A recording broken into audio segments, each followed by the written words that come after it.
স্বাগত জানাচ্ছি একাত্তর জার্নালের সঙ্গে আছি আমি মাহবুব হাসান। সংবাদ পর্যালোচনা ভিত্তিক নিয়মিত এই অনুষ্ঠানে আমরা খবরের নানান বিশ্লেষণ করি। পত্রপত্রিকায়, টেলিভিশন, ডিজিটাল মিডিয়া এবং নিউজ পোর্টালে যেসব খবর শিরোনাম হয়ে থাকে তা আমরা জানিয়ে দিই। সেই খবরের সঙ্গে যুক্ত মানুষদের আমরা সংযুক্ত করি আমাদের আলোচনার টেবিলে। আমাদের স্টুডিও এবং অনলাইনে সংযুক্ত থাকা অতিথিরা সেসব খবরের গভীরে ঢোকেন। আজ আমার সঙ্গে আছেন সিনিয়র সাংবাদিক এলাহি নেওয়াজ খান। আপনাকে স্বাগত জানাচ্ছি একাত্তর জার্নালে। দর্শক, বিভিন্ন সময়ে খবর পর্যালোচনায় আরও অতিথি পর্যায়ক্রমে আমাদের সঙ্গে যুক্ত হবেন। বিএনপির নির্বাচনী আবহ, মানুষের ঘরে ঘরে যাবেন নেতাকর্মীরা। মূলত জামায়াত ইসলামী সহ কয়েকটি ইসলামী দল তারা পিআর ইস্যু সহ আরও কয়েকটি দাবিতে তারা আন্দোলনের ঘোষণা দিয়েছে। আগামীকাল তাদের কর্মসূচি আছে। সেটার পাল্টা একটা কর্মসূচি বিএনপি দিয়েছে, কারণ বিএনপি মনে করে যে তারা এই কর্মসূচিগুলো ওই দলগুলো দিয়েছে আসলে নির্বাচনী প্রচারকে সামনে রেখে, নির্বাচনী কারণে, এবং বিএনপিও সেটার একটা পাল্টা কর্মসূচি দিতে চায়। আমরা বিষয়ে একটু আলোচনাটা এগিয়ে নিতে চাই। আমার সঙ্গে এই মুহূর্তে যুক্ত করে নেব শাহ ইফতেখার তারিক, কেন্দ্রীয় সাংগঠনিক সম্পাদক, ইসলামী আন্দোলন বাংলাদেশ, এবং এবিএম মোশাররফ হোসেন, বিএনপির কেন্দ্রীয় কমিটির প্রশিক্ষণ বিষয়ক সম্পাদক। আপনাদের স্বাগত জানাচ্ছি একাত্তর জার্নালে। শুরুতেই শাহ ইফতেখার তারিক, আপনার কাছে আমার প্রশ্ন। এখন বিএনপি নেতারা বলছেন যে এখন প্রায় প্রতিটি আসনে বিক্ষিপ্তভাবে একাধিক প্রার্থী এবং প্রচার ও গণসংযোগ চালিয়ে যাচ্ছে জামায়াত ইসলামী। দলের প্রার্থী চূড়ান্ত না হওয়ার আগ পর্যন্ত যাতে তারা একই সঙ্গে এটাকে নির্বাচনী একটা প্রচার হিসেবে দেখছে বিএনপি। জাতীয় ইস্যু সৃষ্টি করে একটা মাঠ গরমের চেষ্টা, সেরকমটা কিনা? ধন্যবাদ আপনাকে। যারা যুক্ত আছেন আলোচনায় তাদেরকেও ধন্যবাদ জানাচ্ছি, মোবারকবাদ জানাচ্ছি, এবং এই মুহূর্তে যারা আমাদের দেখছেন সেই সমস্ত দর্শকদেরকে হৃদয়ের গভীর থেকে ইসলামী আন্দোলন বাংলাদেশের পক্ষ থেকে শুভেচ্ছা জানাচ্ছি। আপনি যে প্রশ্নটি করেছেন, বিএনপি যে কথা বলেছে আপনি বলছেন, এর সাথে আমি একমত নই। কারণ হচ্ছে যে আমরা সুস্পষ্টভাবে কয়েকটি বিষয় উত্থাপন করেছি। তার মধ্যে আছে জুলাই সনদের আইনি ভিত্তি এটাকে নিশ্চিত করা, এবং তার ভিত্তিতে নির্বাচনে যাওয়া, সেই নির্বাচন পিআর পদ্ধতিতে হওয়া, এবং লেভেল প্লেইং ফিল্ড এটাকে নিশ্চিত করা ইত্যাদি দাবিতে আমরা জনগণের কাছে যাচ্ছি। নির্বাচনের প্রস্তুতির ব্যাপারে যদি বলেন, ইসলামী আন্দোলন বাংলাদেশের ব্যাপারে আমি এতটুকু বলতে পারি, ইসলামী আন্দোলন বাংলাদেশ নির্বাচনী প্রস্তুতি এখন নিচ্ছে না। ইসলামী আন্দোলন বাংলাদেশের নির্বাচনের প্রস্তুতি নেওয়া আছে, এবং এটা জামাত ইসলামীর ক্ষেত্রে বোধহয় অনেকটাই সত্য। তো আপনি যে প্রসঙ্গটি উত্থাপন করেছেন তার সাথে আমি একমত নই। আমরা যে বিষয়ে খুব উদ্বিগ্ন সেটা হচ্ছে দেশের সামগ্রিক অবস্থা ভালো না। বিভিন্ন জায়গায় শক্তি প্রয়োগের যে মহড়া চলছে, এই মহড়ার মধ্যে একটি সুষ্ঠু জাতীয় নির্বাচন কিভাবে হতে পারে এই বিষয়ে আমরা সন্দিহান। এর মানে এই নয় যে আমরা এই মহড়াটা কারা চালাচ্ছে? এই মহড়া কারা চালাচ্ছে এটা জনগণ দেখতে পাচ্ছে। আমি সুনির্দিষ্টভাবে এখানে উল্লেখ করা প্রয়োজন মনে করছি না। তো অন্তর্বর্তীকালীন সরকার যে তারিখ নির্ধারণ করেছে, আমরা সেই তারিখের মধ্যেই নির্বাচন চাই। প্রয়োজনে আরো আগে নির্বাচন দিক, তাতেও কোনো সমস্যা নেই, কিন্তু নির্বাচন ব্যবস্থাটা যেন সুষ্ঠু হয়। আমরা তো বিগত সময়ে অনেকগুলো নির্বাচন দেখেছি, এবং আমাদের দেশের রাজনৈতিক অস্থিতিশীলতার পেছনের কারণগুলি ছিল এই নির্বাচনের মধ্য দিয়ে সংখ্যাগরিষ্ঠতা পেয়ে সংসদে যাওয়ার পরও কি সংসদ স্থায়ী হয়েছে? সংসদ কি কার্যকর হয়েছে? সংসদ থেকে পদত্যাগ করতে দেখেছি, বিভিন্ন রকমের সমস্যা দেখেছি। সমস্ত রাজনৈতিক কর্মসূচি চলে এসেছে রাজপথে। আমরা তো চাই এটা সংসদের ভেতরে থাকুক, দেশ গঠনের কাজটা সংসদের ভেতরে হোক।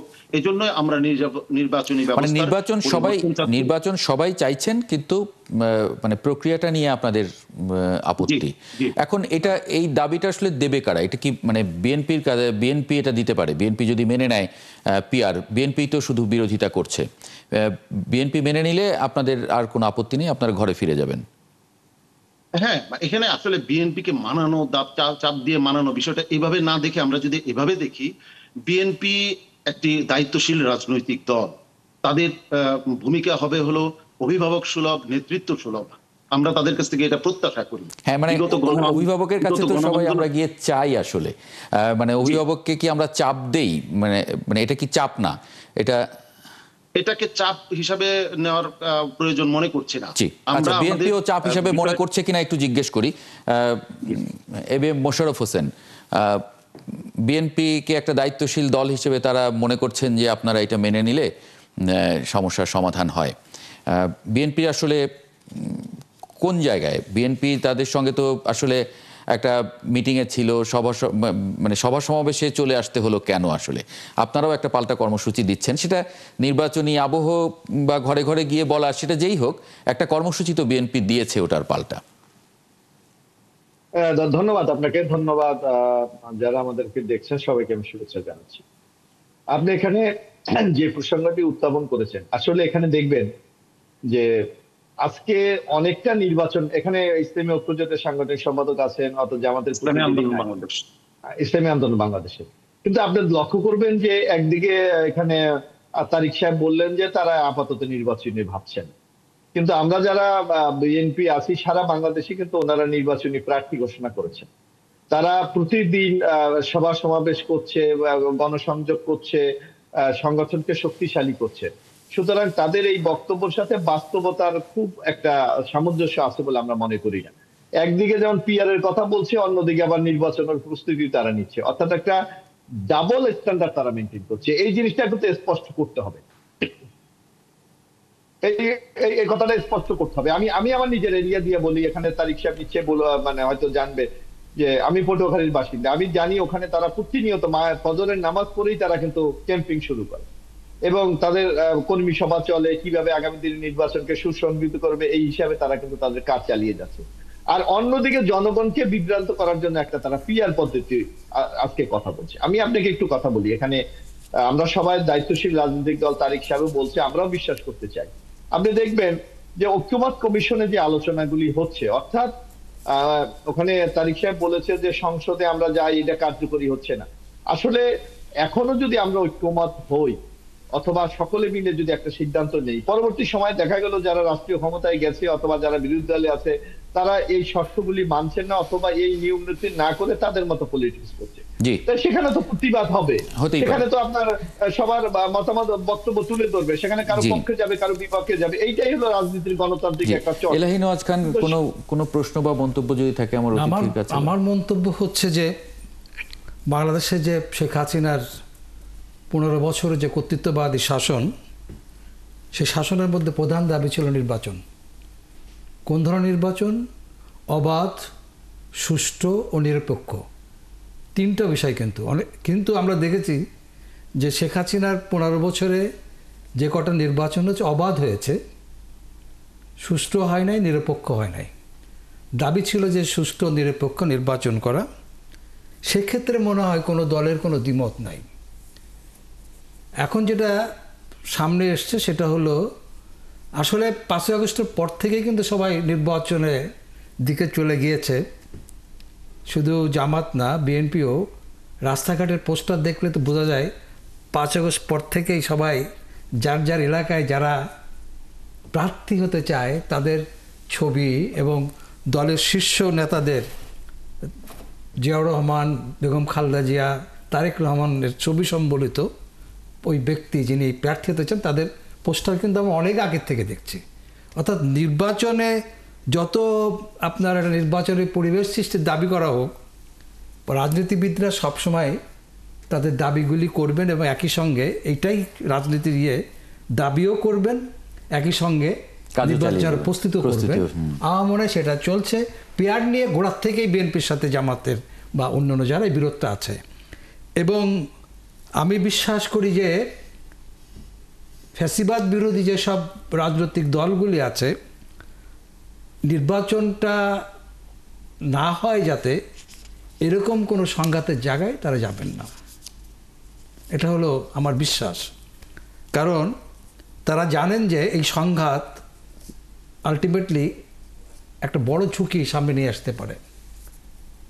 সুতরাং এগুলি চলবে, এগুলিকে আমি মনে করি না যে নির্বাচনের ক্ষেত্রে এগুলি বড় বাধা হবে। পলিটিশিয়ানরা মানে একটা পর্যায়ে যে তারা যে বিপরীতমুখী অবস্থান নিচ্ছেন বিভিন্ন ইস্যুতে, তো আমি মনে করি যে আমাদের দেশের এই কি বলে গণতান্ত্রিক প্রক্রিয়ার মধ্যে মানা না মানার বিষয়টা সবসময় থাকে। জি আমাদের প্রবলেম হলো যে আমি যেটা বিশ্বাস করি অপরপক্ষে যদি মনে করে যেটা সঠিক না, তো এটাকে ভেহেমেন্টলি অপোজ করা, মানে এমনভাবে অপোজ করা যেগুলি কখনোই আমরা গ্রহণ করব না। কিন্তু গণতন্ত্রের প্র্যাকটিসের মধ্যে আমি কতটুকু গ্রহণ করব, কতটুকু পরিত্যাগ করব, এটা আলোচনার মধ্যে সমাধান। এবং আমার মনে হয় যে এগুলো আলোচনার মধ্যে দিয়ে এই সমাধানগুলি আসবে, কারণ প্রত্যেকটা রাজনৈতিক কিন্তু দল তারা তো রাজপথে নেমে গেছেন। রাজপথে তারা অনেক আগেই নেমেছে। তাদের মানে এটা কি তাহলে এই মানে দাবি আদায়, নাকি এটা আসলে নির্বাচনী এটা এক ধরনের রেথরিক, এটা পলিটিশিয়ানরা করে থাকে এবং করবে। কারণ তারা যদি তাদের কাছে যারা একটু জিজ্ঞেস জামাত করি। ইসলাম এর সঙ্গে যারা আছেন তারা মনে করেন যে পিআর সিস্টেমটা হলে ছোট ছোট দলগুলির প্রতিনিধিত্ব থাকবে জি এবং পার্লামেন্ট একটা খুব লাইভলি পার্লামেন্ট হবে, এটা তারা মনে করে। বিএনপি সেটা মনে করে না, কারণ বিএনপি তার যে ঐতিহ্যগত রাজনীতি তার সাথে তারা সংযুক্ত আছে। আমি মনে করি যে এটার মধ্যে একটা সমঝোতার জায়গা সব পক্ষে যাওয়া দরকার। কারণ মানে সেই সমঝোতা কি জুলাই বিপ্লবোত্তর যারা যেসব দলগুলি ছিলেন তারা যদি ঐক্যবদ্ধ না থাকেন, ঝুঁকি কিন্তু তাদেরই বেশি। এক্স্যাক্টলি।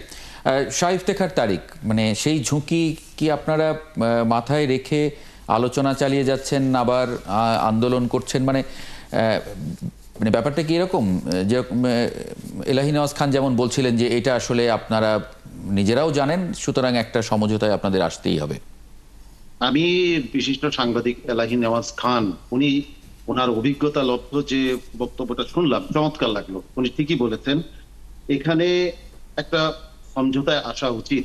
কারণ হচ্ছে ফেসিবাদ যেন আবারও ফিরে এসে আমাদের এই দেশটাকে আবারও অস্থিতিশীল করার সুযোগ না পায়, এই জন্য আমাদের সকলের দায়িত্বশীল ভূমিকা পালন করা উচিত। আমি এই জায়গাটায় বিশেষভাবে মনোযোগ আকর্ষণ করব যে, এবং বিএনপির স্বার্থে আমরা যে দাবিটা করছি, এটা বিএনপির স্বার্থেই করা উচিত। পিআর হলে তারা তাদের যে 31 দফা সংস্কার কর্মসূচি তারা ঘোষণা করেছিলেন, তার মধ্যে আছে জাতীয় সরকার গঠনের কথা। সেই জাতীয় সরকার গঠনের প্রক্রিয়া এর চাইতে উত্তম পন্থা কিছু হতে পারে না, এটা আমরা মনে করি। এবং এর মাধ্যমে শতভাগ মানুষের প্রতিনিধিত্ব প্রতিষ্ঠিত হয়। এখানে আমি একটা বিশেষ দিকে ইঙ্গিত করতে চাই যে 31% ভোট বা 40% ভোট পেয়ে যারা শতভাগ পাওয়ার এক্সারসাইজ করেন, তারা অবধারিতভাবে ফেসিবাদের দিকে হাঁটতে থাকেন। এবং দেখেন, জাতীয় ঐকমত্য কমিশনে আমরা যে বিষয়গুলিকে বিশেষ গুরুত্ব দিয়েছিলাম, যেগুলি রাষ্ট্র সংস্কারের জন্য, রাষ্ট্র মেরামতের জন্য গণ অভ্যুত্থানকারীরা যে দাবিগুলো দেয়ালে দেয়ালে লিখেছিল, রাষ্ট্র সংস্কার চাই, সেই রাষ্ট্র সংস্কারের জন্য যে মৌলিক যতগুলি পয়েন্ট, সবগুলি পয়েন্টে কিন্তু বিএনপি নোট অফ ডিসেন্ট দিয়েছে। এবং তারা বলছেন যে এটা তারা সংসদে গিয়ে তারা যদি ক্ষমতায় যান, তখন তারা এগুলি বাস্তবায়নের জন্য 2 বছরের মধ্যে চেষ্টা করবেন। অতএব এটা কিন্তু অনেকটা আমাদের কাছে, আবার তাদের মধ্যেই অনেক নেতৃবৃন্দ বলছেন যে এইসব তারা ছুঁড়ে ফেলে দিবেন। তো আমরা আসলে দুশ্চিন্তায় আছি যে এত রক্তপাতের পর, মানে এটা তাহলে একটা মানে অবিশ্বাসের জায়গা থেকে এরকম হচ্ছে। একটু এবিএম মোশাররফ হোসেনের কাছে আসবো, একটা ছোট্ট বিরতি নেব। আমাকে একটা বিরতি নিতে হচ্ছে। একটা বাক্য শুধু বলি, নির্বাচন যদি আগের প্রক্রিয়াতেই হয়, তাহলে আমরা তো আগের মতোই রেজাল্ট পাবো। আগের মতোই রেজাল্ট পাবেন। একটা ছোট্ট বিরতি নিচ্ছে 71 জার্নালে, ফিরে আসছি কিছুক্ষণের মধ্যেই, সঙ্গেই থাকবেন আশা করি। বিরতির পর আরেকবার স্বাগত জানাচ্ছি 71 জার্নালে। আমরা আলোচনা করছিলাম, যেখানে শেষ করেছিলাম বিরতির আগে সেখান থেকেই শুরু করতে চাই। এবিএম মোশাররফ হোসেন, শাহ ইফতেখার তারিক বলছেন যে পিআর পদ্ধতি, সেটার সঙ্গে আপনাদের যে 31 দফা, সেটার 31 দফায় যে জাতীয় সরকারের কথা আপনারা বলেছেন, সেটার মিল আছে। কি বলবেন? না, এখানে তারিক সাহেবের আমার মনে হয় একটু ভুল আছে। আমরা কি বলেছি যে নির্বাচন পরবর্তীতে একটা জাতীয় সরকার হবে। এখন জাতীয় সরকার হলে আপনাকে যে সকল দলকে বিএনপি চুজ করবে তাদের মধ্যেই তো জাতীয় সরকার হবে। সবাইকে নিয়ে তো আর জাতীয় সরকার হলে অপহরণের কে যাবে, এটা নিয়েও তো একটা প্রশ্ন দেখা দিতে পারে। সুতরাং আমরা জাতীয় সরকার চাই, কিন্তু আমাদের সংসদে আবার একটা কার্যকরী বিরোধী দলও কিন্তু বিএনপি চাচ্ছে। এই দিকে আমাদের লক্ষ্য রাখতে হবে। এখানে আমি আরেকটু কথা বলছি যে এখানে তারিক মাসুদ অথবা ইলাহি ভাই যে কথাগুলি বলেছে, এখানে দেখবেন যে আমরা ঐকমত্য কমিশনে যে আলোচনাগুলো হচ্ছে, সেই আলোচনাগুলিতে আগামী দিনের জবাবদিহিমূলক একটা সরকার ব্যবস্থা কায়েমের জন্য কিন্তু বেশ কিছু পরিবর্তন ইতিমধ্যে ঐক্যমত্য কমিশনে নীতিগতভাবে সিদ্ধান্ত গ্রহণ করেছে। যেমন আপনি দেখবেন, আমরা দেখেছি যে বাংলাদেশের নির্বাচন ব্যবস্থাকে শেখ হাসিনা একটা ধ্বংসের শেষ প্রান্ত দিয়ে গেছে। এখন এই নির্বাচন ব্যবস্থা, কারণ কেন এটা দলীয় সরকারের অধীনে যদি নির্বাচন হয় সেখানে মানুষের মতামতের প্রতিফলন ঘটে না, যার জন্য আপনি দেখবেন সবচেয়ে বড় যে মৌলিক চেঞ্জটি হচ্ছে যে আগামী দিনে সকল নির্বাচন কেয়ারটেকার অধীনে হবে। সুতরাং এখানে ম্যানিপুলেট হওয়ার মতো অথবা নির্বাচনে কারচুপি করার মতো কোনো সুযোগ নেই। এখানে দেখবেন আমরা দেখেছি যে এই যে জিনিসটা হচ্ছে যে মানে যিনি প্রধানমন্ত্রী থাকেন তিনি প্রচুর ক্ষমতা এক্সারসাইজ করেন। সেখানে প্রধানমন্ত্রী, রাষ্ট্রপতি এবং নির্বাহী বিভাগের মধ্যে ক্ষমতার একটা ব্যালেন্স ইতিমধ্যে কিন্তু এই ঐক্যমত্য কমিশনের ইতিমধ্যে ঐক্যমত হয়েছে। আপনি দেখবেন সংসদকে কার্যকরী করার জন্য আমরা দেখি যে 300 আসনের বাইরেই এবার কিন্তু আপার হাউস তৈরির একটা পরিকল্পনা করা হয়েছে, যাতে একটা চেক আপ ব্যালেন্স তৈরি করা যায়। অর্থাৎ সমাজে যারা নানাভাবে কন্ট্রিবিউট করে তাদেরকেও এনে যাতে সংসদকে কার্যকরী করা যায়। আরেকটা দেখবেন যে সংসদ, অনেক সময় বলা হচ্ছে যে সংসদকে একটা একদলীয় হিসাবে তৈরি করা হচ্ছে, কারণ এইটার মূল সমস্যা তৈরি করে আর্টিকেল 70। সেই আর্টিকেল 70 কিন্তু সংশোধন করে বিএনপি বলেছে 4টা, সবাই মিলে ঐক্যমত হয়েছে 2টি। অর্থাৎ এই সকলে যাতে দলের বিরুদ্ধে, সরকারের বিরুদ্ধে কথা বলতে পারে সেইটাকে নিশ্চিত করা হয়েছে। এছাড়াও আপনি দেখবেন যে স্থানীয় সরকারের যে দলীয় মার্কা সেগুলি বাতিল করে দেওয়া হয়েছে, পুলিশ সংস্কারের বিষয় দেওয়া হয়েছে। অর্থাৎ একটা জবাবদিহিমূলক সরকার ব্যবস্থা কায়েমের জন্য কিন্তু আজকে অনেকগুলি পরিবর্তন নিয়ে এসেছে। সেখানে তারিক সাহেবরা যেভাবে মানুষকে নানাভাবে বিভ্রান্ত করতে চায়, যদি একই আগের সিস্টেম, আগের সিস্টেম নাই। এখন আগামীতে দেখবেন রাষ্ট্র ব্যবস্থায় নানা ক্ষেত্রে নানা পরিবর্তনগুলি ইতিমধ্যে সংগঠিত হচ্ছে। আপনি দেখেন আগে প্রধান নির্বাচন কমিশন নিয়োগ করতেন প্রধানমন্ত্রীর ইচ্ছায় হতেন, কিন্তু এখন স্পষ্ট ভাষা বলা হয়েছে যে কিভাবে প্রধান নির্বাচন কমিশন নিয়োগ হবে, অন্যান্য নির্বাচন কমিশন নিয়োগ হবে। সেখানে দেখবেন স্পিকারের নেতৃত্বে স্পিকার, ডেপুটি স্পিকার, প্রধানমন্ত্রী, অপোজিশন নেতা এবং থার্ড পার্টির একজন থাকবে। অর্থাৎ এখানে একটা জবাবদিহির মধ্যে নিয়ে এসেছে। আবার দেখবেন প্রধান বিচারপতির ক্ষেত্রে যিনি জ্যেষ্ঠ থাকবেন তাকে নির্বাচন করাবে। সেখানে বিএনপি বলেছে কোনো কারণে যদি যিনি সিনিয়র, তিনি যদি না হতে চান বা তার শারীরিক বা অন্য কোনো সক্ষম থাকে তাহলে আরেকজনকে অন্তর্ভুক্ত করেন। অর্থাৎ এখানেও একটা জবাবদিহিতার মধ্যে আনা হচ্ছে। সুতরাং এইসব বিষয়গুলি যদি আপনি চিন্তা করেন তাহলে যে কোনো গভর্নমেন্ট ইচ্ছা করলেই শেখ হাসিনা হয়ে যেতে পারবে। শেখ হাসিনার মতো কিন্তু সরকার আর পরিচালনা করার সুযোগ ঠিক অনেকগুলো বিষয়। আমি আরেকটা একটা পয়েন্ট আমি যোগ করি। আরেকটা জিনিস আপনি লক্ষ্য করবেন, যে জিনিসটা বলা হচ্ছে যে এখানে কিন্তু জনগণকে ক্ষমতা দেওয়া হয়েছে। অর্থাৎ কোন গভর্নমেন্ট যদি জনগণের আকাঙ্ক্ষাকে ধারণ করতে না পারে তাহলে নির্বাচনটা কিন্তু নিরপেক্ষ সরকারের অধীনে হচ্ছে। সুতরাং জনগণ কিন্তু তার ইচ্ছার প্রতিফলন ঘটাতে পারবে, যে আমরা 91, 96, 2001 আমরা নির্বাচনে দেখেছি। সুতরাং যেই প্রোপাগান্ডাটা করা হচ্ছে অথবা যে একটা ন্যারেটিভ দাঁড় করানো চাচ্ছে যে এই যদি আমরা পিআর পদ্ধতি প্রবর্তন না করি সরকার আগের মতোই থাকবে, এইটা একটা সম্পূর্ণ পরিকল্পিত একটা প্রোপাগান্ডা। আরেকটি ব্যাপার আপনি দেখি, বাংলাদেশের মতো দেশে পিআর পদ্ধতি গ্রহণ করার মতো মানুষগুলিকে আমরা বা নাগরিকদেরকে আমরা প্রস্তুত করেছি, না করি নাই। আপনার মনে আছে শেখ হাসিনা ইভিএম কে নানাভাবে প্রয়োগ করার চেষ্টা করেছিলেন, কিন্তু বাংলাদেশের মানুষ কিন্তু গ্রহণ করে নাই, কারণ ইভিএম এর সেই জটিল প্রক্রিয়া বাংলাদেশের মানুষ বুঝতে পারে। তো সুতরাং যে জিনিসকে, আর তাছাড়া আরেকটি জিনিস দেখবেন, ইভিএম এ আমি একেবারে অঙ্ক কষে আপনাকে দেখাতে পারি, জোট মানে আপনার কোয়ালিশন ছাড়া কোন গভর্নমেন্ট ক্ষমতায় যেতে পারবে না। এটা নিশ্চিত, আমি একটা দেখাতে পারি আপনাকে অঙ্ক করে। জি, মানে এটা আপনারা বলেছেন শুরু থেকেই যে একটা অস্থিতিশীল সরকার হবার আশঙ্কা হবে। বাংলাদেশের মতো একটা রাষ্ট্র অস্থিতিশীল সরকার ভার বহন করার মতো সেই সক্ষমতা আমরা কতটুকু অর্জন করেছি, রাজনৈতিক দলগুলি সেগুলো কিন্তু বিবেচনা রাখতে হবে। আমার দুই অতিথির কাছে আমি একটু প্রশ্ন করতে চাই। জি, শাহ ইফতেখার তারিক, মানে এই পিআর পদ্ধতি কিভাবে ইমপ্লিমেন্ট হবে? মানে এটা তো আমাদের সংবিধানে নেই, বা এটা আসলে রাষ্ট্রের মালিক হিসেবে জনগণের কাছে এটা জিজ্ঞেসও করা হয়নি। সেটা আপনারা কি কোনো আইনি পথ আপনারা বের করেছেন বা বলেছেন, প্রস্তাব দিয়েছেন? জি, আপনার প্রশ্নের উত্তরটা প্রথমে দেই। আমাদের পিআর পদ্ধতি সংবিধানে নেই, এফপিটিপি পদ্ধতি সংবিধানে আছে, এটাও তো নেই। তাহলে আমরা যেটাকে এখন আমরা নির্ধারণ করব সেটা কোনো সমস্যা নেই এটা বাস্তবায়নের ক্ষেত্রে, কারণ সংবিধানে এই বার দেওয়া হয়নি। আচ্ছা, এবার আসছি বেশ কিছু প্রশ্ন আমাদের মোশাররফ ভাই আমার অত্যন্ত প্রিয়, তিনি বেশ কিছু প্রশ্ন উত্থাপন করেছেন, সেগুলির উত্তর দেওয়াটা খুবই প্রয়োজন। আমরা নির্বাচনী প্রার্থী ঘোষণা করছি, আবার আন্দোলনে যাচ্ছি, এইটা ওনার কাছে আশ্চর্যজনক মনে হচ্ছে। আমরা একদিকে পিআর এর দাবি করছি, আবার প্রার্থী ঘোষণা করছি কিভাবে? আসলে পিআর সম্পর্কে পড়াশোনা বা একটু জ্ঞান অর্জনের জন্য যদি আমরা সবাই, আমি কাউকে ছোট করছি না, নিশ্চয়ই এটার উত্তরটা পাওয়া যাবে যে পিআর পদ্ধতিতে ইলেকশন হলে কি প্রার্থী দিতে হবে না? নিশ্চয়ই প্রার্থী দিতে হবে, আমাদের প্রার্থী তালিকা দিতে হবে, 300 প্রার্থীর তালিকায় দিতে হবে। অতএব আমরা কি প্রার্থী নির্বাচনের ক্ষেত্রে আমরা পিছিয়ে থাকবো? তা তো নয়। এবং পিআর পদ্ধতি হলে আমি তাহলে একটু বুঝি, মানে আপনি তো আমার নিজের জানার জন্য, আমার বাড়ি রাজবাড়ির 2-এ মিস্টার কে আপনারা নমিনেটেড করলেন, কিন্তু আমি আপনার প্রশ্নটা বুঝতে পেরেছি। সারা বাংলাদেশে আপনারা দেখা গেল 50 জনকে আপনারা নিজেরা দিতে পারবেন। আমি বুঝতে পেরেছি। 300 জনের মধ্যে আমার রাজবাড়ির 2-এ কি আপনারা ওই ব্যক্তিকে দেবেন, না কিভাবে এটা ম্যানেজ হবে? এটা আমাদের সম্মানিত এখানে বিশিষ্ট সাংবাদিক আছেন, আমার মনে হয় উনি আরো ভালো বলতে পারবেন। না, মানে আপনি যদি একটু সংসদ ব্যাখ্যা করেন আমার দর্শকদের। নির্বাচনের জন্য আমরা যেটাকে চিন্তা করছি, একটা নির্দিষ্ট এলাকার জন্য, একটা নির্দিষ্ট এলাকায় পুল, কালভার্ট, স্কুল, কলেজ এগুলির নেতৃত্ব দেওয়ার জন্য, এগুলির এক প্রকারের আমাদের জমিদারি প্রথা বিলুপ্ত হয়েছে, নতুন আরেকটা জমিদারি প্রথা আমরা কায়েম করেছি। এখন দেখেন, স্থানীয় সরকার সক্রিয় হচ্ছে না, জেলা পরিষদের চেয়ারম্যান নাই, উপজেলা পরিষদের চেয়ারম্যান কাজ করতে পারে না, ইউনিয়ন পরিষদের চেয়ারম্যান কাজ করতে পারে না সংসদ সদস্যের জন্য। সংসদ সদস্যের কাজ তো এলাকায় না। তাহলে সংসদ সদস্যের কি কাজ হবে সেটা কি আপনারা আগে ঠিক করেছেন?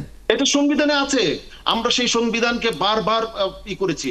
আমার সংসদ সদস্যের কাজ, আইন কিভাবে প্রণীত হবে, সরকার ঠিকমতো পরিচালিত হচ্ছে কিনা, যে সমস্ত কমিটিগুলি হবে সেই কমিটির কাজগুলি ঠিকঠাক মতো হচ্ছে কিনা, এটা হচ্ছে সংসদ সদস্যের কাজ। আমি আরো কয়েকটা প্রশ্ন এখানে না বললেই নয়, যে প্রশ্নের উত্তরে মোশাররফ ভাই বলেছেন বিএনপি সবগুলিতে সম্মত হয়েছে, রাষ্ট্র মোটামুটি সংস্কার হয়ে গেছে। দেখেন, সাংবিধানিক প্রতিষ্ঠান ও সংবিধিবদ্ধ প্রতিষ্ঠানগুলোর নিয়োগ কে করবে? এটা কি যারা নির্বাচিত দল সে করবে, নাকি আমরা চেয়েছিলাম যে এটা একটা মানে কমিটির মধ্য দিয়ে হবে? সেখানে বিএনপি নোট অফ ডিসেন্ট দিয়েছে।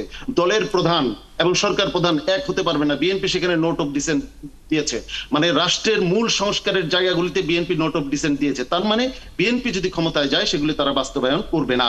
উচ্চতর কক্ষের কথা উনি বলেছেন, উচ্চতর কক্ষ ওনারা চাচ্ছেন নিম্ন কক্ষের, এইভাবে নির্বাচিত নিম্ন কক্ষের একটা রেপ্লিকা বানাতে, যে যারা সংসদ সদস্য নির্বাচিত হবে তাদের অনুযায়ী আনুপাতিক হারে উচ্চতর কক্ষ হবে। তাহলে তো একই কথা, তাহলে আর উচ্চতর কক্ষের প্রয়োজনটা কি? অতএব আমার মনে হয় যে উনি আরেকটা প্রসঙ্গ বলেছেন, ইভিএম এবং পিআর। কোথায় ইভিএম, কোথায় পিআর? ইভিএম একটা যন্ত্র আর পিআর একটা ব্যবস্থা। এই ব্যবস্থা এদেশের মানুষ সবাই চিনে। উনাদের রুমিন ফারহানাও বলতে গেলে পিআর পদ্ধতিতে নির্বাচিত হয়েছিলেন। পিআর এদেশের মানুষ চিনে। আমি অন্তত 10টা তৃতীয় বিশ্বের দরিদ্র দেশের নাম বলতে পারবো যেগুলিতে পিআর আছে এবং স্থিতিশীল অবস্থা বিরাজ করছে। তার মধ্যে আছে ব্রাজিল, তার মধ্যে আছে তানজানিয়া, তার মধ্যে আছে চিলি।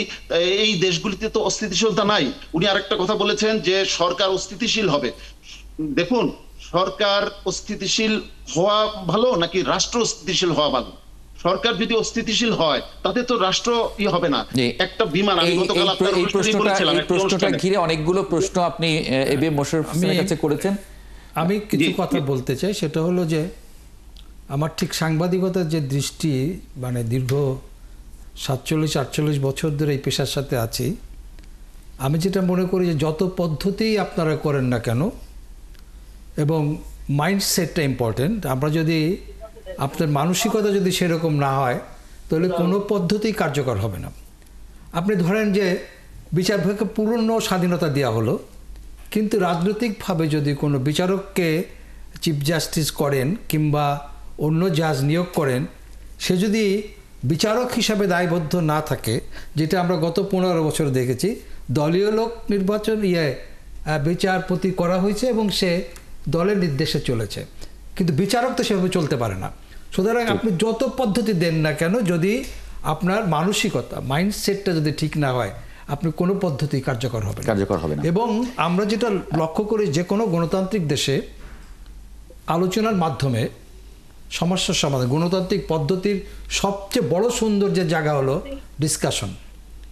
ডিসকাশনের মধ্যে সমাধান। ধরেন আমেরিকাতে আপনার এই যে রিপাবলিকান ডেমোক্র্যাটরা কংগ্রেসের যে পরিমাণ এক অপরকে আক্রমণ করে, হ্যাঁ, কিন্তু যখন তাদের জাতীয় কোনো ব্যাপার আসে তখন কিন্তু তারা এক হয়ে যায়। না, কিন্তু নির্বাচনে আবার হেরে গেলে কিন্তু ওটা ভেঙেও দিয়ে আসে, সেটাও আমরা দেখেছি ডোনাল্ড ট্রাম্পের আগে। ইভেন আমাদের কাছে, আপনাদের কাছে যদি আমরা একটু এবিএম মোশাররফ হোসেনের কাছে একটু যাই, অনেকগুলো প্রশ্ন জমে আছে। এবিএম মোশাররফ হোসেন। না, আমি একটু বলি, তারিক ভাই একটা কথা বলেছে যে আমি তারিক ভাই চ্যালেঞ্জ দিয়ে বলি, ইভিএম পদ্ধতি প্রবর্তন করুক, কোন একক দল ক্ষমতা যাওয়ার কোনো ক্ষমতা নেই, কখনো পারবে না। মানে আমি কেন, আমি একটু নেতা বলেছে যে 90% ভোট বিএনপি পাবে, তাহলে 90% পিআরে পেলে তো আপনারা অবশ্যই এককভাবে ক্ষমতায় যাবেন। আমি একটু বলি আপনাকে, একটু বলি আমি, তারিক ভাই আপনি আমার একটু কথাটা শুনলে আপনি বুঝতে পারবেন। এখন পর্যন্ত বাংলাদেশে এই যে 12টা জাতীয় সংসদ নির্বাচন হয়েছে, এর মধ্যে সর্বোচ্চ ভোট পেয়েছে 2008-এ আওয়ামী লীগের এই 3টা ইলেকশন তো কোনো ইলেকশনই না। 2008-এ ইলেকশন পেয়েছে 49%, সর্বোচ্চ ভোট পেয়েছে, তাও জোট সহ। তো 49% যদি আমরা ধরি যে হাইয়েস্ট ভোট, ইনটু 3 দিয়ে পূরণ দেন 147, অর্থাৎ তারপরও আপনার সরকার গঠন করতে হলে অন্য দলের সহযোগিতা লাগে। অন্য দলের সহযোগিতায় এখন রাষ্ট্র ক্ষমতায় আছে। ভারতের স্ট্রাকচার আপনার স্ট্রাকচার এক না। ভারত একটা ফেডারেল কান্ট্রি, আর আপনার এখানে ইউনিটারি কান্ট্রি, কিন্তু আপনাকে এই জিনিসটা বুঝতে হবে। ভারতের নানা কিছু চেক আপ ব্যালেন্স আছে, আপনার এখানে সেইটা নাই। ভারতের আপনার আমাদের একটা সুপ্রিম কোর্ট যেই রায় দেয়, ভারতে দেখেন দিল্লি সুপ্রিম কোর্ট রায় দিলে বোম্বে সেটা মানে না।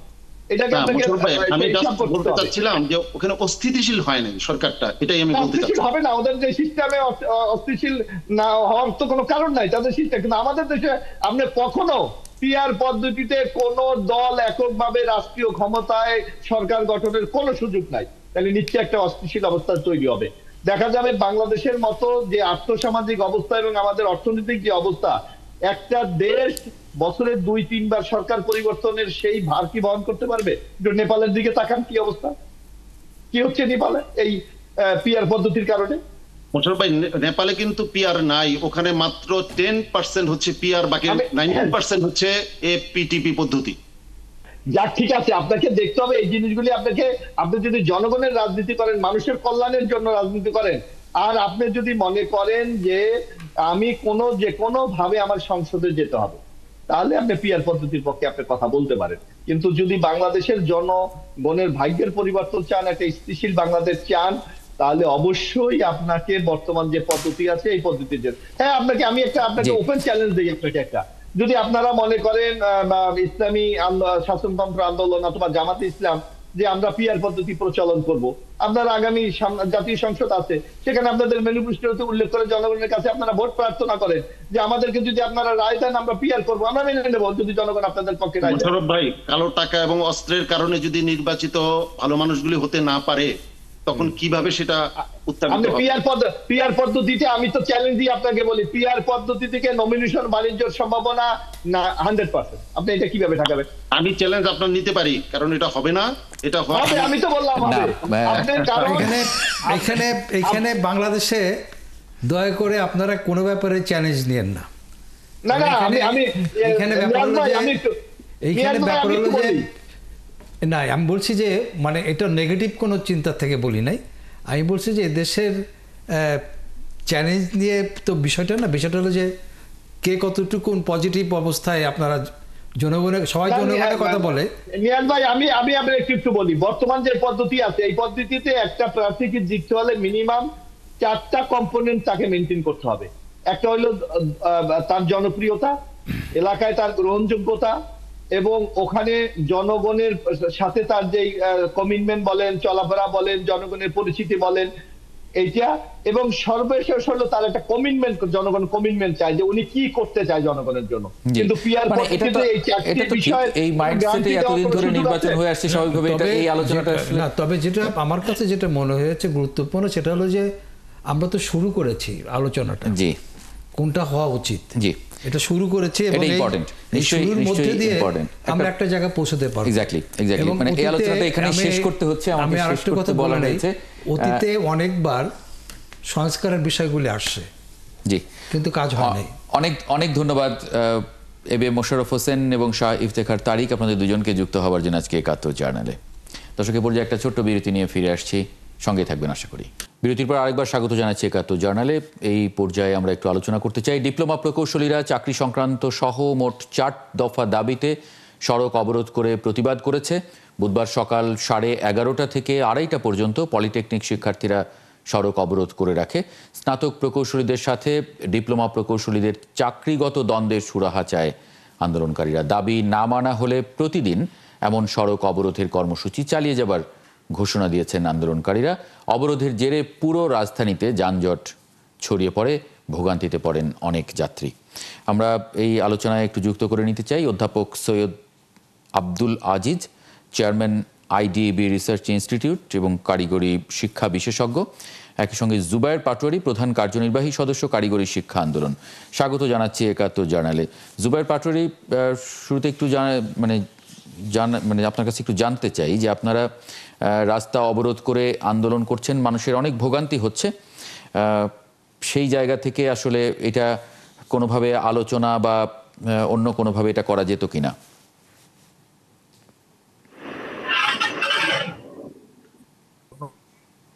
একটু আনমিউট করে নেবেন। আলোচনার টেবিলে আমরা সবসময় ছিলাম। জি জি জি ধন্যবাদ। আমরা আসলে আলোচনার টেবিলে সবসময় ছিলাম, কিন্তু যদি আমাদের বিপক্ষে রাষ্ট্র বা কোনো একটি গোষ্ঠী শাহবাগ কায়েম করে বা মবতন্ত্রের মাধ্যমে আমাদের দাবি বা অধিকার আদায়ে আমাদের অধিকারগুলো ছিনিয়ে নিতে চায়, তাহলে আসলে সেই ক্ষেত্রে আমরা রাজপথ ছেড়ে আমাদের ক্লাসরুমে বা শ্রেণীকক্ষে বসে থাকতে পারি না। আসলে এটা কোনোভাবেই কাম্য না। আমরা চেয়েছি আমাদের সর্বোচ্চ ধৈর্যের পরিচয় দিতে, কিন্তু আসলে আমাদেরকে একটি গোষ্ঠী এবং যারা এই আন্দোলন চালাচ্ছে প্রকৌশল অধিকার আন্দোলনের নামে, তারা আমাদেরকে বাধ্য করেছে রাজপথে নেমে আসতে। আমরা কখনোই চাইনি রাজপথে নেমে আসতে। জি, সৈয়দ আব্দুল আজিজ, মানে এই একটা হচ্ছে প্রকৌশল অধিকার আন্দোলনের নামে যারা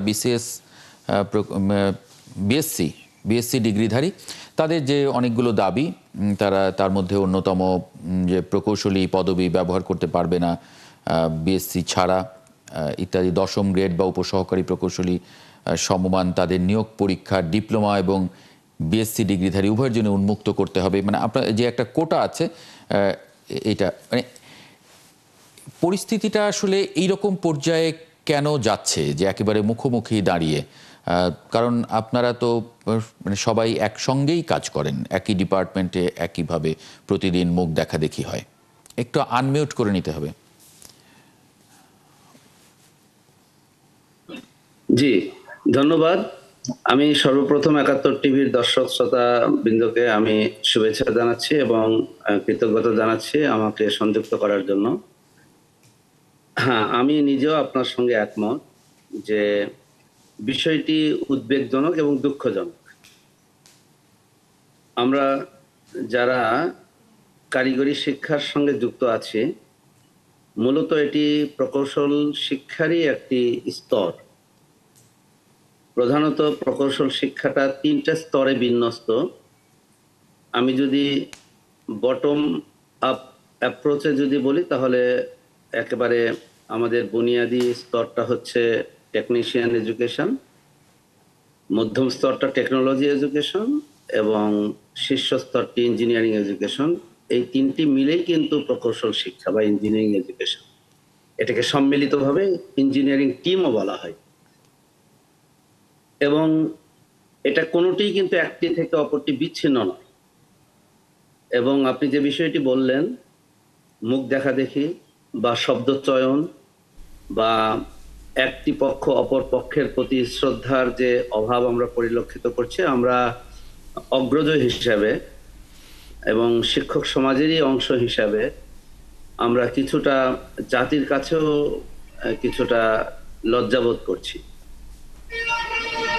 ঐতিহাসিক দৃষ্টিকোণ থেকে 2টি উপমাই আমি আপনাকে দিতে পারি। একটি ভালো উপমা আছে, সেটি হচ্ছে যে আমাদের পূর্বপুরুষদের মধ্যে, বিশেষ করে আহসানুল্লাহ স্কুল অফ ইঞ্জিনিয়ারিং, যেটি 1876 সালে ঢাকা সার্ভে স্কুল দ্বারা যাত্রা সূচিত হয় এবং এটি আমাদের আতুরঘর, প্রকৌশল শিক্ষার কিন্তু আতুরঘর। এখানে কিন্তু শর্ট কোর্স ছিল, 2 বছর মেয়াদী কোর্স ছিল, 3 বছর মেয়াদী কোর্স ছিল, 4 বছর মেয়াদী। 1948 সালে পাকিস্তান রাষ্ট্রের পরেই কিন্তু আমাদের আহসানুল্লাহ ইঞ্জিনিয়ারিং কলেজে ইন্টারমিডিয়েট পরবর্তী 4 বছর মেয়াদী ডিগ্রি ইঞ্জিনিয়ারিং প্রোগ্রাম শুরু হয়। সুতরাং উৎস একই, এবং একই ব্যবস্থাপনা ইভেন জি। কারিগরি শিক্ষা অধিদপ্তর কিন্তু 1985 সাল পর্যন্ত এলাহিন অস্কার, কোনো বুয়েটের প্রশ্ন? উপাচার্যগণই কিছু কথা বলবো। এই দায়িত্ব পালন করছে।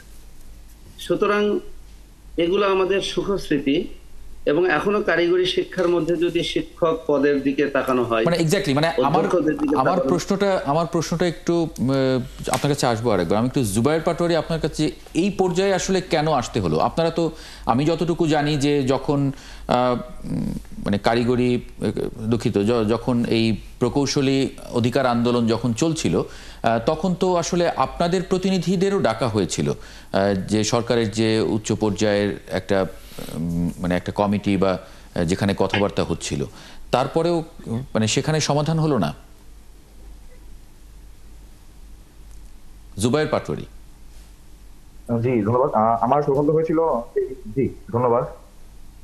আমার সৌভাগ্য হয়েছিল, আমি দুটি মিটিং এ উপস্থিত ছিলাম, ওয়ার্কিং কমিটি এবং মেইন কমিটি, যেখানে 4 জন উপদেষ্টা সদস্য ছিলেন। সেখানে আসলে আমরা প্রেজেন্টেশন উপস্থাপন করি এবং প্রেজেন্টেশনের আমাদের উদ্দেশ্য ছিল যে আমাদের কারিগরি শিক্ষার্থীরা বা ডিপ্লোমা ইঞ্জিনিয়ারিং এ যেভাবে কাজ করতেছি দেশের উন্নয়নে, এবং আসলে কারিগরি শিক্ষার গুরুত্বটা কোন দিক দিয়ে এবং আন্তর্জাতিক প্রেক্ষাপটে আমরা ডিপ্লোমা ইঞ্জিনিয়ারিং স্তরগুলা কিভাবে আসছে বা এসেছে, এগুলো আমরা যৌক্তিকভাবে উপস্থাপন করেছি। প্রথম যেই আমাদের ওয়ার্কিং প্রেজেন্টেশন ডে ছিল, সেদিন আমি এটা উপস্থাপন করেছিলাম, এবং সেদিন উপদেষ্টা মহোদয়ের যিনি ওয়ার্কিং কমিটির সভাপতি ছিলেন, তিনিও এই বিষয়ে সন্তুষ্ট হয়েছিলেন আমাদের প্রেজেন্টেশনে, এবং পরবর্তীতে মূল কমিটির বৈঠকেও আমরা প্রেজেন্টেশন উপস্থাপন করি, সেখানেও আমরা উপদেষ্টা সদস্যদের সন্তুষ্ট অর্জন করলেও পরবর্তী যেই মিটিংটি ডাকা হয় আর এখানে আসলে আমরা একটা বৈষম্যমূলক আচরণ কমিটির যে লিস্টটা করা হয়েছিল বৈঠকে, সেখানে অধিকাংশ ডিগ্রি প্রকৌশলী এবং তাদের প্রতিনিধি রাখা হয়েছিল, এবং ডিপ্লোমা প্রকৌশলীদের প্রতিনিধি রাখা হয়েছিল দুটি কমিটিতে বারবার 5:1, মানে 5 জন একটিতে এবং অপরটিতে মাত্র 1 জন, যেখানে 14 জন বা 32 জনের বিপরীতে। তো এটা আসলে আমরা মোটেও ভালোভাবে দেখিনি, কারণ সেখানে আপনারা কি ওই সভাগুলো থেকে এখন বেরিয়ে এসেছেন? জুবায়ের পাটোয়ারি, আপনারা কি ওই সভাগুলো থেকে এখন বেরিয়ে এসেছেন? মানে আলোচনাগুলির থেকে বেরিয়ে আসি না। আমরা ছাত্ররা সেই কমিটির সাথে তো আমাদের এখন বর্তমানে কোনো সম্পর্ক নেই। আমরা কমিটির আজকে আমি যতটুকু শুনেছি, কমিটিতে উপদেষ্টা ফাজল কবির স্যার, জি, উনি ডেকেছিলেন আইডিবির প্রেসিডেন্টকে, এবং তিনি তার নির্দেশনা আজকে প্রায় 20 জন প্রতিনিধি নিয়ে ইনস্টিটিউট অফ ডিপ্লোমা ইঞ্জিনিয়ার বাংলাদেশের সকল নেতৃবৃন্দ গিয়েছিলেন, এবং সেখানে আলোচনা হয়। আমি একটা প্রশ্ন করতে চাই, সেটা হলো, শিক্ষার্থী ছিলেন না। প্রশ্নটা হচ্ছে যে আলোচনা ছাড়া অন্য কোনো পদ্ধতি আছে নাকি যেটা দিয়ে আপনাদের দাবি পূরণ করা সম্ভব? জানা আছে এটা আপনাদের? সরকারের সাথে আলোচনা ছাড়া, অবশ্যই আলোচনা ছাড়া এমন কোন পদ্ধতি আপনাদের জানা আছে যেটার মাধ্যমে আপনাদের দাবিগুলি পূরণ হবে? অবশ্যই আলোচনা প্রয়োজন। আমরা সবসময় চেয়েছি আলোচনায় থাকতে, কিন্তু এই আলোচনার বাহিরে গিয়ে যারা আন্দোলন করছিল বা এখনো করছে, সেই বিষয়ে সরকার কি পদক্ষেপ নিচ্ছে এই বিষয়ে আমাদের সন্দেহ আছে। তো তারা যদি আন্দোলন বন্ধ রাখে, আমরা অবশ্যই আন্দোলন বন্ধ রাখবো। জি, একটা বিষয়, ওই যে অধিকার আন্দোলন যারা করছে, আমি যে বিষয়টা বলতে চাচ্ছি সেটা হলো যে দুটি বিষয়। একটা হলো যে যারা বিএসসি ইঞ্জিনিয়ার আর যারা ডিপ্লোমা, দুটা কখনোই এক জায়গায় হতে পারে না। প্রথমত হলো যে এই যে রাস্তা বন্ধ করে পৃথিবীর কোনো জায়গায় এরকম ঘটনাটা খুব কমই ঘটে থাকে। জুবায়ের পাটোয়ারি কিন্তু বলেছেন যে তারাও কিন্তু শাহবাগে রাস্তা অবরোধ করেই করেছে। না, যেটাই করুক, সে বিএসসিএলআরও করুক কিংবা ডিপ্লোমা করুক, কিন্তু একজন খারাপ কাজ করেছে বলে আমাকে করতে হবে, সেটা হইতে পারে। আরেকটা হলো যে আমি যে জায়গাটায় এমফাসিস দিতে চাই সেটা হলো ডিপ্লোমাদের কিন্তু আমাদের যত প্রজেক্ট আছে, যত উন্নয়নের কাজ হয়, মূলত সাইড ইঞ্জিনিয়ার হিসেবে এরা কাজ করে।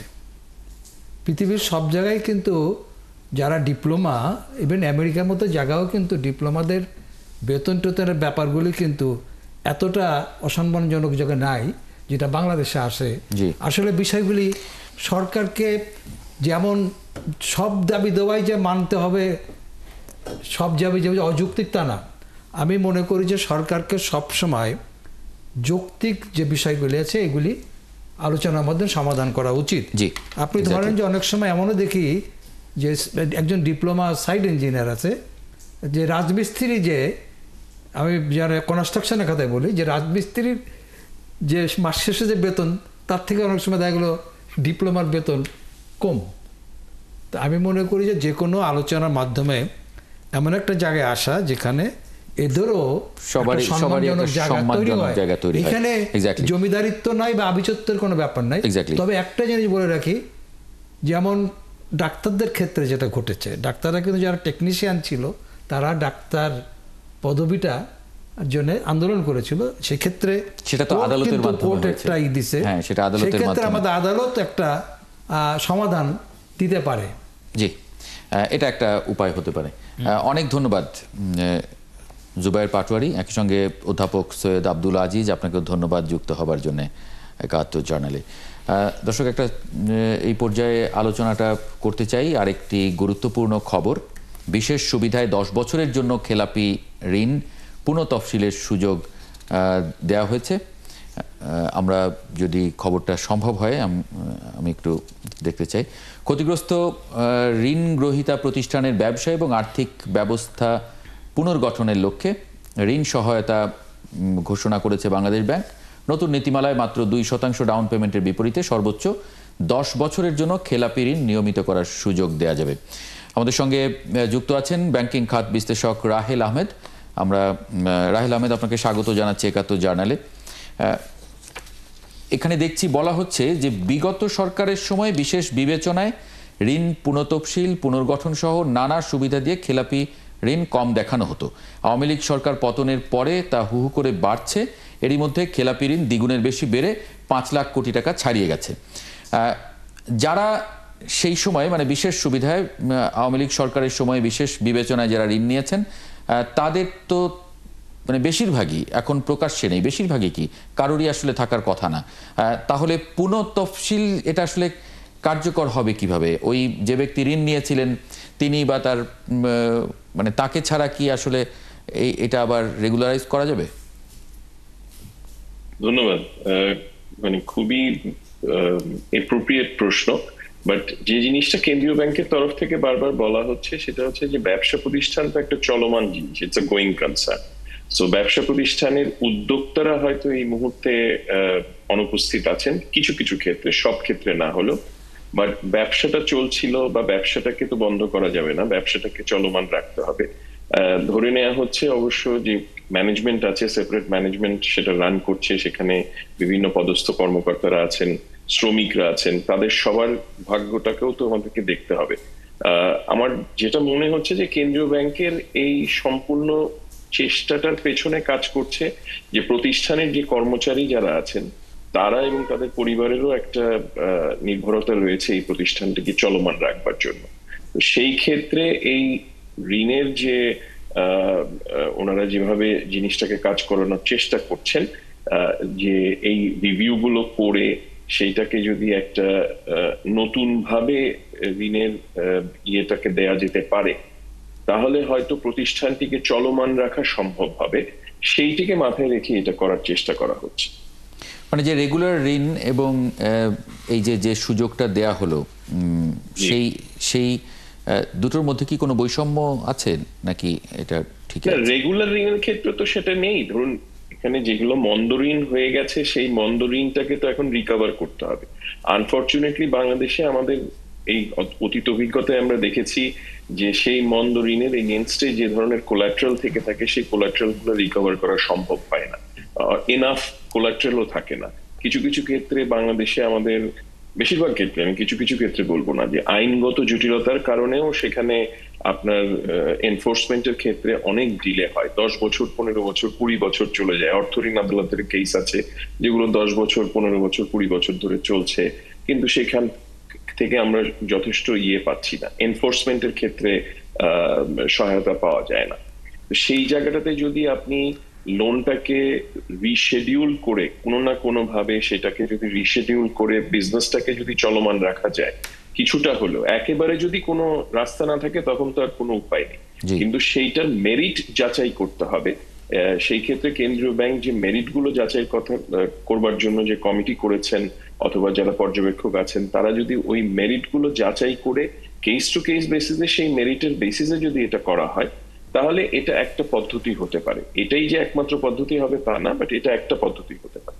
জি, কোনো প্রশ্ন? প্রশ্নটা হলো যে আমি এটা ঠিক আছে যে ব্যবসাটা চালিয়ে যেতে হবে, ব্যবসা না চালাতে পারলে তো সে লোন সে শোধ করতে পারবে না, এটা চালিয়ে যেতে হবে। কিন্তু অনেক ক্ষেত্রে যেটা দেখা গিয়েছে যে রাজনৈতিক প্রভাব খাটিয়ে ব্যবসার নাম করে টাকাটা নিয়েছে কিন্তু ব্যবসাটা করে নাই, সেই সব ক্ষেত্রে আসলে পদক্ষেপগুলি কি হতে পারে?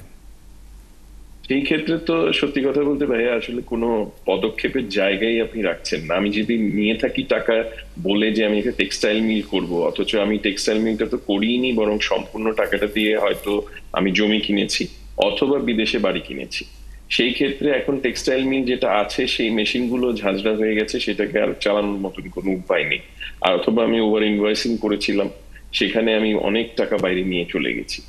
এই জায়গাগুলোতে ওই যে আমি একটু আগে যে কথাটা বলবার চেষ্টা করলাম যে প্রত্যেকটা কেসের মেরিট দেখে করতে হবে, এবং যেই জায়গাটাতে রিকভারির চান্সেস আর ভেরি স্লিম, যে জায়গাটাতে বিজনেসের ফিজিবিলিটির প্রজেকশন যদি আমি দেখি যে যেই বিজনেসটা আছে সেই বিজনেসটাকে আমি যদি 10 বছর 15 বছর 20 বছরের একটা ক্যাশ ফ্লো অ্যানালাইসিস করে আমি দেখি যে এটা থেকে অল্প অল্প করে হলেও টাকা আনা সম্ভব, তাহলে একরকম। আর আরেকটা জায়গায় আমি যদি দেখি যে আমি যে কারণে টাকাটা নিয়েছিলাম, আপনি যে প্রশ্নটা করেছেন, সেই টাকাটা আমি সেই কারণে খরচাই করিনি, সম্পূর্ণভাবে অনৈতিকভাবে আমি টাকাটাকে সরিয়ে ফেলেছি, তাহলে তার আমার সেইখানে এই রিশেডিউলিং করে বা অন্য কোনো উপায় করে আমার কোনো উপায় নেই।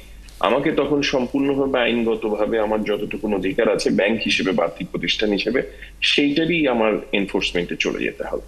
এক্ষেত্রে কি এরকম কোনো কিছু হতে পারে কিনা যে এই ধরনের কাজ যারা করেছে তাদের ব্যাপারে এমন কোনো কঠোর আইনগত ব্যবস্থা গ্রহণ করা যাতে ভবিষ্যতে আর এই ধরনের কাজ করতে কেউ যাতে উৎসাহ বোধ না করে?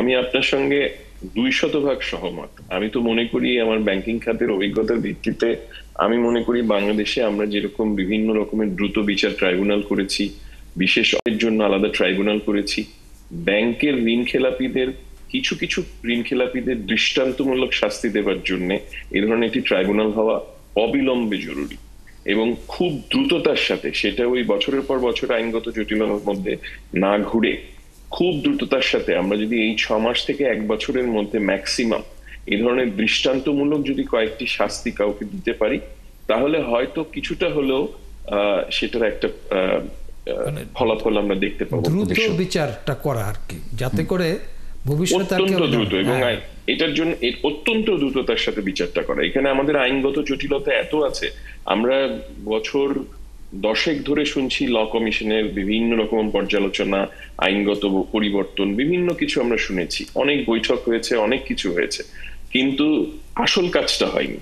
এখানে একেবারে স্পেশাল আলাদা ট্রাইব্যুনাল করে সেই ট্রাইব্যুনালে একেবারে ইসের ভিত্তিতে, মেরিটের ভিত্তিতে দৃষ্টান্তমূলক শাস্তি, একেবারে যেটা আমরা শুনেছি দেখেছি যে এখানে একেবারে টাকাটা বের করে নিয়ে গেছে, যে প্রশ্নটা আপনি করেছেন, সেই ধরনের যে কেসগুলো আছে, সেই জায়গাটাতে দৃষ্টান্তমূলক 1, 2, 3টে শাস্তি যদি দেয়া যেতে পারে, তাহলে ভবিষ্যতে অনেকেরই বুক কাঁপবে, চিন্তা করবে 3 বার টাকা নিয়ে এইভাবে চলে যাবার আগে যে না, আমার তো এই পরিণাম আমারও হতে পারে। যে আরেকটা প্রশ্ন, সেটা হলো যে ছোট ছোট লোন যারা নেয়, মনে করেন 5 লাখ 10 লাখ টাকা, তাদের ব্যাপারে দেখি ব্যাংকের কর্তৃপক্ষ মনে হলো যে এরা পৃথিবী ধ্বংস করে ফেললো, কিন্তু যারা শত কোটি টাকা যারা লোন নেয়, 3000 টাকা 10,000 টাকার জন্য জেল ব্যাংকের কর্মকর্তারা আছেন, তাদের কি মনে হয় যে কখনো যে এইসব বড় বড়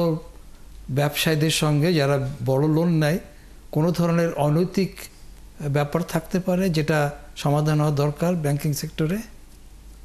এইটা আমি আসলে আমি জানি আপনি, মানে আমি বুঝতে পারছি আপনি কিভাবে, মানে কোন জায়গা থেকে আপনি প্রশ্নটা করছেন, বাট আমি ঢালাও ভাবে আসলে জেনারেলাইজ করে ব্যাংকিং সেক্টরে ব্যাংকের কর্মচারী, কিনা আমি ব্যাংকিং ফ্রেটার্নিটির লোক, আমি এটা বলবো না বা আমি এটাকে মানবো না যে সরাসরি ভাবে কোনো ধরনের একটা সম্পর্কের কারণে এটা হচ্ছে। কিছু কিছু ক্ষেত্রে হয় না তা না, কিছু কিছু ক্ষেত্রে হয়েছে, সেটার পরিণামও তারা ভোগ করছেন। আমরা ব্যাংক কর্মকর্তাদেরও অনেক ক্ষেত্রে দেখেছি তাদের কিছুটা জড়িত থাকার পাওয়া গেছে, সেইটার জন্য তারা শাস্তি ভোগ করেছেন, করছেন। কিন্তু আনফরচুনেটলি এই বৈষম্যটা রয়ে গেছে যে ছোট ক্ষুদ্র ঋণের ক্ষেত্রে বা অল্প টাকার লোনের ক্ষেত্রে যে পরিমাণ প্রেশার দেওয়া যায়। এখন জিনিসটা হচ্ছে কি, ব্যাংকিং কর্মকর্তা যারা আছেন তারা যাদেরকে ধরতে পারেন বা যাকে তার মানে ইসের মধ্যে আছে, সীমার ভেতরে আছে, যে তার নাগালের ভেতরে আছে, তাকে তারা যতখানি সম্ভব চেষ্টা করেন। আর যারা বড় যাদের কথা বলছেন তাদেরকে তো নাগালের মধ্যে পাওয়াই যায় না। তাদের রাজনৈতিক কারণে হোক অথবা অন্যান্য আর্থিক যে মাসল পাওয়ার আছে তার কারণে তাদেরকে পাওয়াই যায় না। So unfortunate, but it shouldn't be like that. Rahel Ahmed, আমার একটা প্রশ্ন আছে। এই সময়ে যে কয়েকটি ব্যাংক একীভূত হওয়ার জন্য, 5টি ব্যাংক একীভূত হওয়ার বিষয়ে একটা প্রক্রিয়ার মধ্যে আছে, সেখানে আসলে গ্রাহকদের জন্য কোনো ধরনের ভোগান্তি আশঙ্কা করেন কিনা বা কোনো সুবিধা মনে করেন কিনা? এই একীভূতকরণের ব্যাপারটা আসলে হয়েছে কি, এবারের যে প্রস্তাবটা হয়েছে বা যেভাবে কাজটা হচ্ছে, এটা তো আমরা কেন্দ্রীয় ব্যাংকের মুখপাত্র যেটা উনি গতকালকে বললেন তার থেকে যেটুকুন বুঝতে পেরেছি, এটা একটা লম্বা মেয়াদে কাজটা হবে। তো 5 বছর ধরে ওনারা বলছেন যে মিনিমাম 5 বছরের মেয়াদে কাজটা হবে। এবং শুরুতেও ওনারা যেভাবে জিনিসটা করবেন, এখনো আমার কাছে মনে হচ্ছে যে স্ট্রাকচারালি এটা অনেকটা ফ্লুইড রয়ে গেছে। গ্রাহকের পার্সপেক্টিভ থেকে আমার মন্তব্য শুধু একটাই থাকবে যে গ্রাহকের এই মুহূর্তে যে ভোগান্তিতে ওনারা আছেন তার থেকে হয়তো কিছুটা বেটার হলেই হতে পারে। এখন তারা হয়তো ছোট ছোট চেক নিয়ে যাচ্ছেন, টাকা পাচ্ছেন না, ব্রাঞ্চে গেলে টাকা দিচ্ছে না তাদেরকে। এখন এই সরকার বা কেন্দ্রীয় ব্যাংক যখন দায়িত্ব নিয়ে নেবেন, এখানে ক্যাপিটাল ইনফিউশন হচ্ছে প্রায় 20,000 কোটি টাকার মতো সরকারের তরফ থেকে। এশিওর করা হচ্ছে বারবার, গভর্নর মহোদয় এবং অর্থ উপদেষ্টা তারা দুজনই বারবার এশিওর করছেন যে আমানতকারীদের কোনো আমানতের হবে না, লস হবে না। তো সেই ভরসাটা আমার মনে হয় যে আমানতকারীদের কাছে ভরসার জায়গাটা কিছুটা হলেও বৃদ্ধি পাবে। তবে এটা কি হয়, কিভাবে হয়, এটা একটু সামনে দেখবার জন্য আমাদেরকে অপেক্ষা করতে হবে। অনেক ধন্যবাদ রাহেল আহমেদ যুক্ত হওয়ার জন্য 71 জার্নালে। দর্শক ধন্যবাদ। দর্শক, আমরা গাজায় 16 কলা পূর্ণ গণহত্যার এই খবরটা নিয়ে একটু আলোচনা করতে চাই। গণহত্যার যে অনেকগুলো ক্রাইটেরিয়া, সেই ক্রাইটেরিয়াগুলোর মধ্যে যেমন একটি জনগোষ্ঠীর সদস্যদেরকে হত্যা করা, গুরুতর শারীরিক মানসিক ক্ষতি করা, একটি জনগোষ্ঠীকে ধ্বংসের জন্য পরিকল্পিত পরিস্থিতি সৃষ্টি করা, জনগোষ্ঠীর বংশবৃদ্ধি ঠেকানো এবং জনগোষ্ঠীর শিশুদের আরেকটি গোষ্ঠীর কাছে হস্তান্তর, এই 5টি ক্রাইটেরিয়ার মধ্যে যে কোনো একটি হলেই সেখানে গণহত্যা বলা হয়। আর গাজায় ইসরায়েলি কর্তৃপক্ষ 4টি করেছে। এটা নিয়ে একটু আলোচনা করতে চাই। একটা ছোট্ট বিরতির পরে ফিরে আসছি 71 জার্নাল। আমরা এই পর্যায়ে বিরতির আগে যেমন বলছিলাম, আলোচনা করতে চাই গাজায় গণহত্যার 16 কলা পূর্ণ, সেই রিপোর্টটিকে ধরে আলোচনাটা করব। মেজর অবসরপ্রাপ্ত মোহাম্মদ আশরাফুজ্জামানকে একটু যুক্ত করে নিতে চাই। আপনাকে স্বাগত জানাচ্ছি 71 জার্নালে। দর্শক, তিনি নিরাপত্তা এবং পলিসি বিশ্লেষক। থ্যাংক ইউ, অনেক রাতে যুক্ত হয়েছেন। গাজায় গণহত্যার যে মানে 5টি সংজ্ঞা, যেটা আসলে আন্তর্জাতিক আইনে সংজ্ঞায়িত করা আছে, তার 5টির মধ্যে একটি করলেই সেখানে গণহত্যা হয়। সেখানে গাজায় 4টি ইসরায়েল সংগঠিত করেছে। এটার আসলে কি প্রভাব দেখেন? এটা জাতিসংঘের তদন্ত কমিশনের রিপোর্ট। সবাইকে শুভেচ্ছা। যে রিপোর্টটা হয়েছে এটা গতকাল, এবং এটা 72 পেজের একটা রিপোর্ট। ঘটনা হচ্ছে যে এর আগেও বেশ কিছু রিপোর্ট হয়েছে, অ্যামনেস্টি ইন্টারন্যাশনাল করেছে এবং অন্যান্য অর্গানাইজেশন করেছে। এবং আপনাদের খেয়াল আছে যে আন্তর্জাতিক আদালতও তাদের ইনভেস্টিগেশনে জেনোসাইডের আলামত পাওয়ার পর ওয়ার ক্রাইমের জন্য হামাসের কিছু ব্যক্তি এবং ইসরায়েলের কিছু ব্যক্তির উপরে তারা ওয়ারেন্ট ইস্যু করেছিল। তো হামাসের উপরে যাদের করেছিল তাদের বেশ কয়েকজন মারা গেছে, কিন্তু ইসরায়েলের যারা আছে, যেমন নেতানিয়াহু, তারপরে প্রাক্তন প্রতিরক্ষা মন্ত্রী, কিন্তু তাদেরকে কেউ স্পর্শ করতে পারছে না, তারা ঘুরে বেড়াচ্ছে। অবশ্যই ইদানিং ইউরোপে আপনার কোন কোন দেশ বলছে যে তাদের আকাশসীমা দিয়ে ওই যাদের বিরুদ্ধে, যেমন নেতানিয়াহু ইসরায়েলি প্রধানমন্ত্রী, সে উড়ে যেতে পারবে না। তবে এটা সমন্বিতভাবে কোনো আইন প্রয়োগ করা হয়নি এবং আমেরিকা তাদের জন্য অবারিত। এটা হচ্ছে প্রথম পর্ব। দ্বিতীয় পর্ব হচ্ছে যে আপনার একটুখানি আমি ধারণা, মানে জেনোসাইড যে হয়েছে তার একটু বোঝার সুবিধার্থে আমি দর্শকদেরকে কয়েকটা তথ্যপাত্য উপস্থাপন করছি। সেটা হচ্ছে গাজার এরিয়া মাত্র 365 স্কয়ার কিলোমিটার, এটা 41 কিলোমিটার লম্বা এবং 6 থেকে 12 কিলোমিটার চওড়া। লোক সংখ্যা হচ্ছে 21 লাখ কাছাকাছি। এটা হচ্ছে পৃথিবীর সবচেয়ে ঘনবসতিপূর্ণ এলাকার একটি, সিটি রাষ্ট্রগুলো বাদ দিয়ে বা শহর বাদ দিয়ে। তো এখানে আবার এই যে লোক নিহত হয়েছে তার একটা বড় কারণ হচ্ছে যে এখানে প্রচুর বোম্বিং করা হয়েছে, 1 লাখ টনের উপরে, এবং সেটা পার স্কয়ার কিলোমিটার হিসাব করে দেখা যায় 280 ton metric ton bomb per square কিলোমিটারে ফেলা হয়েছে। তো বুঝতে পারছেন যে কি অবস্থা, যে অধিবাসীগুলো বেঁচে আছে তাদের কি অবস্থা হচ্ছে। এখন আসি আপনার যে 4টা কারণ তারা দেখিয়েছে। একটা হচ্ছে কিলিং, ইনডিসক্রিমিনেট কিলিং, অর্থাৎ যথেচ্ছ নরহত্যা। তারপরে হচ্ছে যে শারীরিক এবং মানসিকভাবে ক্ষতি করে এমন সমস্ত ব্যবস্থা নেওয়া হয়েছে। তারপরে হচ্ছে এমনভাবে কার্যক্রম চালানো হচ্ছে যাতে করে পুরা এলাকায় জনগণ যেন টিকতে না পারে, তাদের জীবন বিপন্ন হয়। হ্যাঁ, মানে এমনকি জনগোষ্ঠীর বংশবৃদ্ধিও তারা ঠেকানোর জন্য তারা বিভিন্ন হাসপাতালে হামলা করেছে। তাদের যেন মানে বংশবৃদ্ধি না হয়, তো জন্ম নিয়ন্ত্রণ করার জন্য সব প্রকারের ব্যবস্থা তারা নিয়েছে। জি জি, রাইট। এটা তো মানে এটা যে গণহত্যা যে হয়েছে এতে কোনো সন্দেহ নাই, কেউ অস্বীকার করছে না। প্রবলেমটা হলো যে সাউথ আফ্রিকা সম্ভবত একটা আন্তর্জাতিক আদালতে একটা মামলা করেছে, কোনো মুসলিম দেশ করে নাই। এবং আমি বলবো যে সক্ষমতা থাকতে যারা প্রতিরোধ করে না তারাও এই গণহত্যার সঙ্গে যুক্ত। যেমন হলো যে কেন বলছি এটা, যে চারপাশে যে মুসলিম দেশগুলি আছে তাদের যে সম্মিলিত যে শক্তি, সামরিক শক্তি, সেটা যদি তারা ব্যবহার করত তাহলে এই কোনো হত্যা হতো না। শুধু ইসরায়েল না, এটার সঙ্গে এই চারপাশে মুসলিম দেশও দায়ী। অনেক ধন্যবাদ এলাহি নেওয়াজ খান, আপনাকে যুক্ত হবার জন্য 71 জানালে। একই সঙ্গে মেজর অবসরপ্রাপ্ত মোহাম্মদ আশরাফুজ্জামান, আপনাকেও ধন্যবাদ যুক্ত হবার জন্য 71 জানালে। দর্শক, আপনাদেরকেও ধন্যবাদ জানাই।